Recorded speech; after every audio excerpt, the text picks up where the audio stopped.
একদা এক ছোট গ্রামে এক বৃদ্ধ লোক বাস করতেন।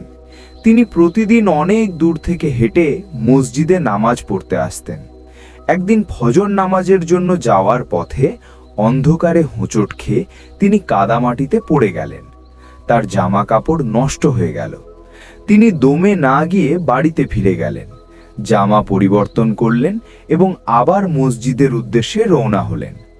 অবাক করা বিষয় হলো, এবারও একই জায়গায় তিনি আবার হোঁচট খেয়ে পড়ে গেলেন। তিনি আবারও বাড়ি ফিরে গেলেন, দ্বিতীয়বার কাপড় পরিবর্তন করলেন এবং পুনরায় মসজিদের দিকে হাঁটা শুরু করলেন। এবার যখন তিনি সেই পিচ্ছিল জায়গার কাছে পৌঁছলেন, দেখলেন এক যুবক হাতে একটি লণ্ঠন নিয়ে দাঁড়িয়ে আছে।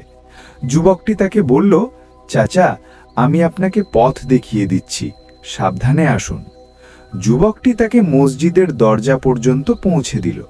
বৃদ্ধ লোকটি তাকে ধন্যবাদ জানিয়ে বললেন, বাবা, তুমিও ভেতরে চলো, নামাজ পড়বে।